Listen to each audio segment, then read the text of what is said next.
नमस्कार, मी भाऊ तोरसेकर. तुम्ही बघत आहात प्रतिपक्ष. मित्रांनो,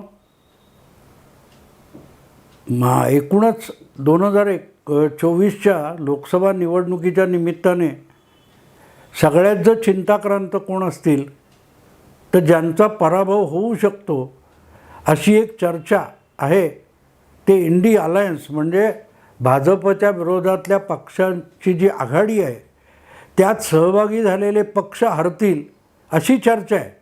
पण त्या पक्षातल्या नेत्यांनासुद्धा त्या 2024च्या निवडणुकीची चिंता किंवा भ्रांत नाही आहे. तितकी स्वतःला सेक्युलर पुरोगामी म्हणवणाऱ्या पत्रकारांना चिंता सतावते की काय होईल. तुम्हाला आठवतं मित्रांनो, 2021च्या बंगाल विधानसभेच्या निवडणुका होत्या. त्यामध्ये एक वातावरण निर्मिती अशी झाली होती की अगदी सर्वेसुद्धा असे येत होते की भाजप कदाचित सत्तेवर पोचू शकेल. बंगालच्या विधानसभेत एक आमदार ज्या भाजपचा होता तो भाजप हा एक नंबरचा म्हणजे बहुमत मिळवणारा पक्ष होईल आणि ममता बॅनर्जी यांची 10 वर्ष अखंड चाललेली सत्ता कोसळून पडेल अशी जी चिंता चालू होती. तेव्हा ह्यातले अनेक पुरोगामी पत्रकार आकांत करायला लागले होते की अरे ममता पण हरली तर मग राहिलं काय अशी चिंता त्यांना लागली होती. आणि ममताचा सुद्धा स्वतः ममता व्हीलचेअरवरून प्रचाराला फिरत होत्या. पण त्यांना देखील पराभवाची भीती नव्हती. इतकी हे आशुतोष, राजदीप सरदेसाई किंवा अजित अंजुम असे जे हिंदीतले किंवा महाराष्ट्रातले निखिल वागळे, प्रकाश अकोलकर वगैरे पत्रकार आहेत त्यांना भ्रांत पडली होती की ममतासुद्धा बंगालमध्ये हरल्या तर मग मोदींचा रथ अडवणार कोण. पण अर्थातच ममता बॅनर्जी हरल्या नाहीत, कारण लढणारी माणसं हरत नसतात आणि जे मनातूनच पराभूत आहेत ते कधी जिंकत नसतात. आणि त्यामुळेच जे पत्रकार गेल्या जवळजवळ 22 वर्षापासून नरेंद्र मोदींना माध्यमं ओलीस ठेवून रोजच्या रोज हरवत असतात ते मोदी जिंकत असतात. आणि या पत्रकारांना ज्या पराभवाची भीती वाटते तो पराभव पुरोगाम्यांचासुद्धा होत नसतो. असो, सांगायचा मुद्दा असा की या सगळ्या प्रकारामध्ये सगळ्यात आता इंडी आघाडी जी आहे, इंडी काय ते ... ती आघाडी 2024च्या निवडणुका होईपर्यंत टिकेल काय इतकी आता चिंता आहे. याचं कारण मध्यंतरी ज्या नोव्हेंबरमध्ये 5 विधानसभांच्या निवडणुका झाल्या त्यामध्ये या सगळ्यांना निराश करून टाकणारा असा भाजपचा दैदिप्यमान विजय झालेला आहे. 2 राज्यात नसलेली सत्ता भाजपने मिळवली आणि मध्य प्रदेशात जिथे भाजपची सत्ता होती, फोडाफोडी करून आणलेली सत्ता, ती पण भाजपने टिकवलेली आहे. आणि त्यामुळे 2024मध्ये काय होईल याची या लोकांना भ्रांत पडली आहे. पण दुसरीकडे तेलंगणामध्ये काँग्रेस जिंकलेला आहे. पण असो, यानंतर आता परत एकदा नेहमीचाच राग आळवणं सुरू झालं आहे की 2024ला मोदींचा आणि भारतीय जनता पक्षाचा पराभव कसा होणार. आणि यावरची चर्चा मी एका यूट्यूब चॅनलवर ऐकली ज्यामध्ये पूर्वीचे महान पत्रकार आणि अँकर वगैरे होते. आणि त्यापैकी गंमत अशी असते की या लोकांना आपल्याला आवडेल तेच ऐकायचं असतं. वास्तविक विश्लेषण किंवा काय म्हणतात निदान रोगाचं ते ऐकायचं नसतं. त्यामुळे आवडणारच सांगा ही अट घालूनच जणू काय या पॅनेल चर्चा होतात. तर त्यामध्ये इंडी अलायन्सला भाजपच्या 3 राज्यातल्या विजयामुळे कुठलंही नुकसान होणार नाही. काँग्रेस आणि काँग्रेसच्या नेतृत्वाखालची ही इंडी अलायन्स कशी बिघडणार नाही आणि ते मोदींना कसे रोखू शकतील याचे महान युक्तिवाद चालू होते. पण गंमत अशी मित्रांनो, त्यापैकी एकाने जो स्वतःला पुरोगामी म्हणवतो अशाही पत्रकाराने जे काही प्रश्न उपस्थित केले त्यामुळे हे भांबावून गेले. त्याने एक साधं गणित मांडलं. ते म्हणाले बाकीच्या गोष्टी बाजूला ठेवा, इंडी अलायन्स आणि त्यात सहभागी झालेली काँग्रेस किंवा इतर प्रादेशिक पक्ष हे आपसात भांडतील का, जागा वाटप करतील का, त्यांनी एकाच एक उमेदवार टाकला तर एकमेकांची मतं ट्रान्सफर होतील का, हे सगळे विषय बाजूला ठेवा. आणि त्यांनी सांगितलं की मला एकच उत्तर पाहिजे आणि ते म्हणजे भाजपला हरवायचं असेल तर विरोधी आघाडीतला सर्वात मोठा पक्ष जो आहे काँग्रेस पक्ष, त्या काँग्रेस पक्षाला कमीत कमी 100 जागा मिळवाव्या लागतील. आणि काँग्रेसने 100 जागा मिळवल्या तर मोदींचा पराभव होऊ शकतो, भले भाजपला 200हून अधिक जागा मिळाल्या तरी. आणि ते कसं, त्याने एक तर्कशास्त्र सांगितलं की ममता बॅनर्जी, आपण मान्य करू की ममता बॅनर्जींचा दबदबा बंगालमध्ये आहे, 42मधल्या 30-35 जागा ममता बॅनर्जी मिळवतील. नितीश कुमार, लालू वगैरे यांची आघाडी बिहारमध्ये 25च्या पेक्षा अधिक जागा मिळवतील. अखिलेश, मायावती हे मिळून उत्तर प्रदेशातल्या 80 पैकी 40-45 जागा मिळवतील. हे सगळं मान्य आहे. पण मुद्दा असा आहे की या सगळ्या बेरजा ज्या प्रादेशिक पक्षांच्या लोकसभेतल्या खासदारांच्या बेरजा केल्या, तर त्या बेरजेनंतरसुद्धा सत्तेपर्यंत यायला 250 म्हणजे 272चा पल्ला ओलांडावा लागतो. आणि तो 272चा पल्ला ओलांडायचा असेल तर अनेक राज्यांमध्ये प्रमुख पक्ष असलेला, म्हणजे विरोधातला प्रमुख पक्ष असलेला काँग्रेस पक्ष जो आहे त्याला कमीत कमी 100 जागा मिळवाव्या लागतील. कारण ममता, शरद पवार, तुमचे काय नितीश कुमार, लालू, आम आदमी पक्ष असे सगळ्यांची बेरीज केली तरी ते 150च्या आसपास जाते. फार फार ताणली तर 160-170 होऊ शकतील. पण 250चा पल्ला गाठायचा 272च्या पुढे, तर मग एकट्या काँग्रेसला त्यांचा प्रभाव असलेल्या 8 ते 10 राज्यातून कमीत कमी 100 खासदार निवडून आणले पाहिजेत. आणि असे 100 खासदार भारतीय जनता पक्ष, आपला काँग्रेस कुठल्या राज्यातून आणि कसे निवडून आणणार आहे ते मला सांगा म्हणलं. ज्यावेळेला तुम्ही उत्तर आणि दक्षिण अशी एक विभागणी नॅरेटिव्ह म्हणून दाखवत आहे की दक्षिणेत भाजपचं काय नाही, दक्षिणेत काँग्रेस दणदणीत आहे, हे त्या एका तटस्थ पत्रकाराचं म्हणणं आहे. तो म्हणतो दक्षिणेत जेव्हा तुम्ही म्हणता तेव्हा तमिळनाडूच्या 40, केरळच्या 20, तेलंगणा मिळून 42 म्हणजे 100 काहीतरी झाला, 122 जागा 102 जागा झाल्या. त्यामध्ये कर्नाटकच्या 28 जागा टाका, 130 जागा झाल्या. ह्या 130 तुम्ही दक्षिणेच्या जागा म्हणता. या 130मध्ये आजच्या घडीला भारतीय जनता पक्षाच्या 5 जागा 25 जागा एका कर्नाटकातून आहेत. तेलंगणामधल्या 4 जागा आहेत. म्हणजे 130 पैकी 29 जागा दक्षिणेतल्या भाजपकडे आहेत. आणि काँग्रेसकडे किती आहेत तुम्ही परत हिशोब काढा. त्यापेक्षाही काँग्रेसच्या जागा दक्षिणेतल्या कमी आहेत. आणि इथे गंमत होते की काँग्रेस हा दक्षिण भारताचा पक्ष आहे, काँग्रेस दक्षिणेत स्ट्रॉंग आहे असं तुम्ही म्हणता. तर दक्षिणेमध्ये सगळ्या पक्षांची बेरीज म्हणजे काँग्रेस दाखवता येत नाही की भाजपच्या 29-30 आहेत म्हणजे 130 पैकी उरलेल्या 101 वगैरे जागा ह्या काँग्रेसच्या आहेत असं तुम्ही म्हणू शकत नाही. कारण काँग्रेससुद्धा दक्षिण भारतामध्ये 30च्या आसपासच आहे. त्यामुळे दक्षिण भारतामध्ये काँग्रेस आणि भाजप हे दोघे हे समतोल पक्ष आहेत. आणि उत्तरेत काँग्रेस लढण्यासारखी जी 4-5 राज्य आहेत त्या राज्यामध्ये काँग्रेसला सगळ्या मिळून 60-70 जागासुद्धा मिळण्याची कुठलीही हमी नाही. आत्ताच महाराष्ट्रात थोडीफार ताकद आहे, त्याच्यानंतर छत्तीसगड आहे, मध्य प्रदेश आहे, राजस्थान आहे, तुमचा हरियाणा आहे. या राज्यामध्ये काँग्रेस भाजप यांची थेट टक्कर आहे. पण पंजाब काँग्रेसने गमावलेला आहे.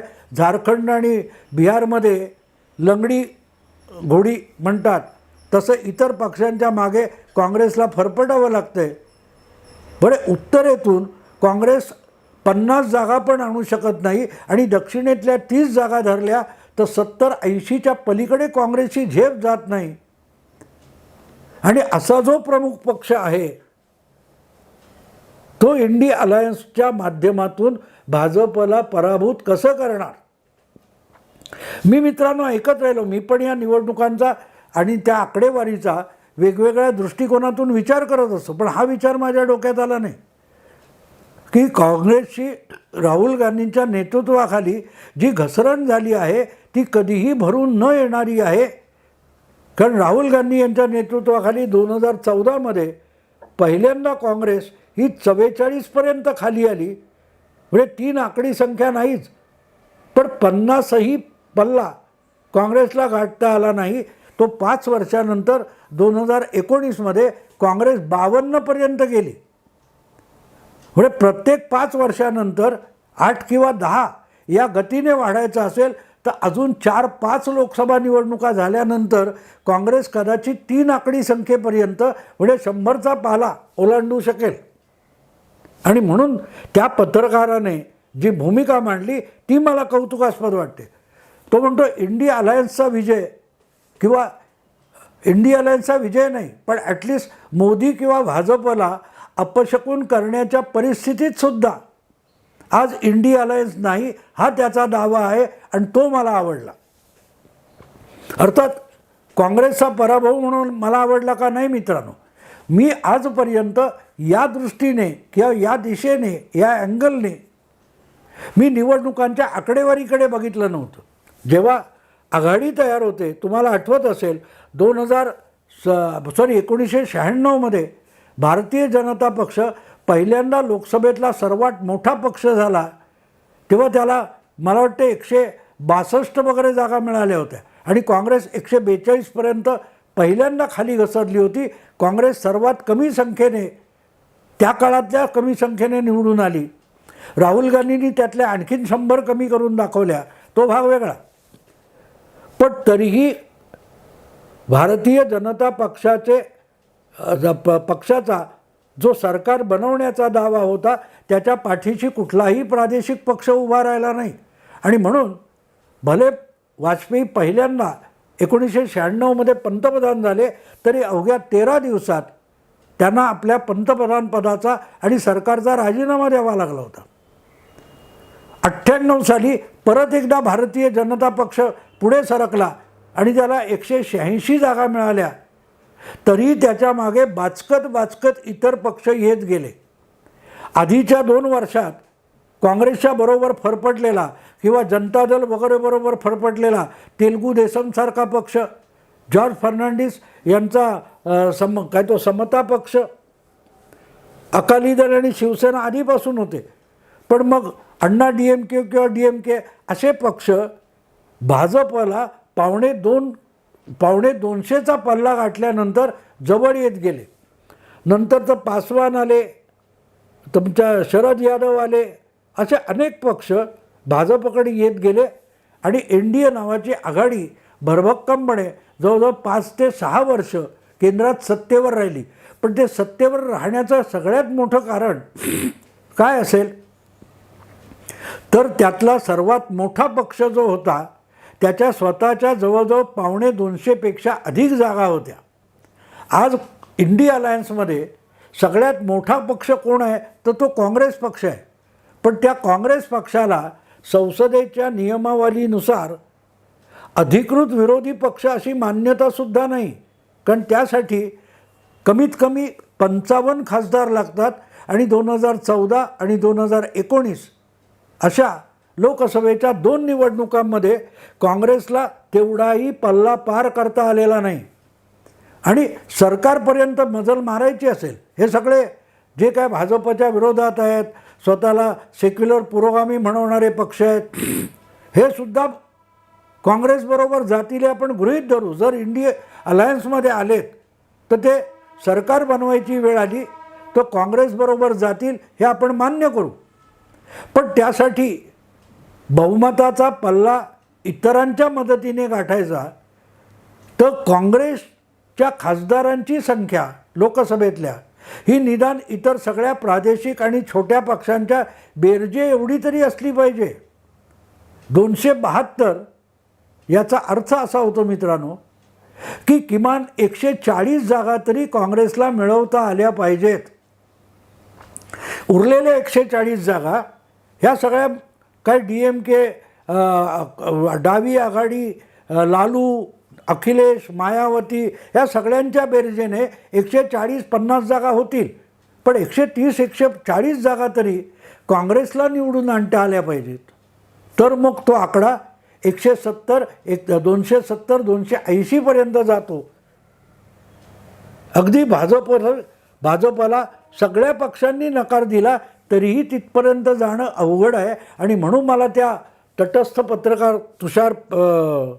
तुषार गुप्ता वगैरे काहीतरी नाव आहे, पण त्याचा तो मुद्दा मला खूप आवडला की काँग्रेस 100 जागा कुठून आणणार दाखवा.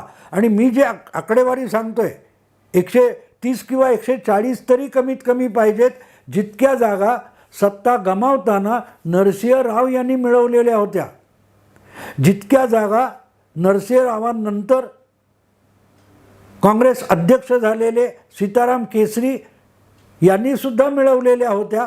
पण सोनिया गांधींना 2 वर्षात तेवढ्याही जागा मिळवता आल्या नव्हत्या. आणि UPA बनवली तेव्हासुद्धा काँग्रेसकडे फक्त 146 खासदारांची संख्या होती. पुढली सगळी संख्या जी होती ही मित्र पक्षांची होती.